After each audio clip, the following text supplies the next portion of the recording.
પાલીતાણામાં સગીરા પર 3 નરાધમોએ દુષ્કર્મ આચરતા ફરિયાદ।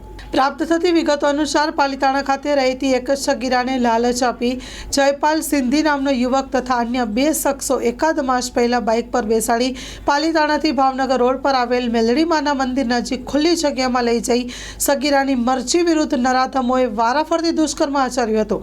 ત્યારબાદ ધમકી આપી અલગ અલગ સ્થળ પર લઈ જઈ સગીરાએ પોતાની માતાને આ વાતની જાણ કરતા પાલીતાણા ટાઉન પોલીસ મથકમાં ફરિયાદ નોંધાવતા પોલીસે એક શખ્સને ઝડપી લઈ બીજા 2 શખ્સો ઝડપી પાડવા માટે ચક્રો ગતિમાન કર્યા છે। Story report by Anil Gohil, Bhavnagar. બનાવની વિગત જોઈએ તો પાલીતાણા વણકરવાસ ખાતે રહેતા ભોગ બનનાર દીકરી છે। તેમના માતા દ્વારા ગત રોજ 3 જાન્યુઆરીના રોજ પાલીતાણા ટાઉન પોલીસ સ્ટેશન ખાતે ફરિયાદ નોંધાવવામાં આવેલી હતી। સદરુ બનાવની વિગત જોઈએ તો આ કામનો આરોપી જયપાલ સિંધી કે જે પાલીતાણા માર્કેટિંગ યાર્ડ ખાતે છૂટક મજૂરી સાથે સંકળાયેલ છે।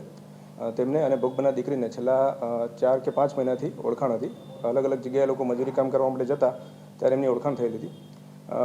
ગત રોજ 15/11/2024ના રોજ દીકરી જ્યારે ઘાટી ગામેથી એક રામપીર ભગવાન છે એનો પાટોત્સવનો પ્રોગ્રામ પતાવીને નીકળ્યા હતા ત્યારે જયપાલ સંધી દ્વારા બાઇક લઈ તેમને એવું કીધું હતું કે ચલો હું તમને ઘરે મૂકી જાઉં એમ કરી અને દીકરીને બાઇક પાસે બેસાડી અને પાલીતાણાથી ભાવનગર જતા રોડ ઉપર મેલડી માતાનું મંદિર છે ત્યાં નજીકમાં રોડની બાજુમાં એની સાથે શરીર સંબંધ બાંધવામાં આવ્યો હતો।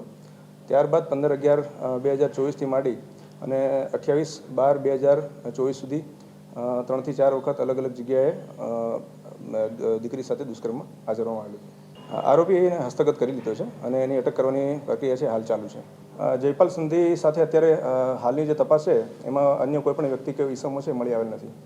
એ બાબતે જરૂરી પગલાં લેવામાં આવે છે। અમારા દ્વારા તમામે તમામ જે જગ્યાએ કન્સ્ટ્રક્શન સાઇટ હોય અથવા તો ગામડાની અંદર છે ત્યાં લોક દરબાર કરી અને એ લોકોને જાગૃત કરવામાં પણ આવે છે અને નાની વિગત હોય જે પણ અમારા ધ્યાન પર આવતી હોય તો પોલીસ એમાં કડકમાં કડક કાર્યવાહી કરવા માટેની બાંહેધરી પણ આપે છે। નહીં, પહેલાં ગુનો જ નોંધતી હોય છે। એમના જે માતા અને દીકરી જે છે એમના દ્વારા જે ઘટના સ્થળ અને બનાવ છે એ બાબતે ચોક્કસ જાણકારી નહોતી અને એમના દ્વારા જ કહેવામાં આવ્યું હતું કે અમે ચોક્કસ બનાવની સ્થળ અને જે તારીખ છે એ આપને જણાવીશું, જેથી કરીને એમને જ્યારે દાખલ કરવા માટે આવ્યા ત્યારે ફરિયાદ દાખલ કરેલ છે। આરોપીને હાલ હસ્તગત કરી લીધો છે। આરોપી માર્કેટિંગ યાર્ડ જે છે ત્યાં મજૂરી કામે હતો ત્યાંથી હસ્તગત કરવામાં। કચ્છની પ્રજાનું માનીતું અને કચ્છની પ્રજાના સાથ સહકાર અને પ્રેમથી સાકાર થયેલું એલબી મોલ એટલે કે લુગડા બજાર ફેમિલી શોરૂમ। અમારું address Bhuj branch, Anam ring road, Bhuj, Kutch. Mobile number 8980413537। Mandvi branch, Nandanvan society, Mandvi, Bhuj highway, market યાર્ડની બાજુમાં, માંડવી, કચ્છ। Mobile number 6353695514। નોંધ: રવિવારે આખો દિવસ શોરૂમ ખુલ્લો રહેશે।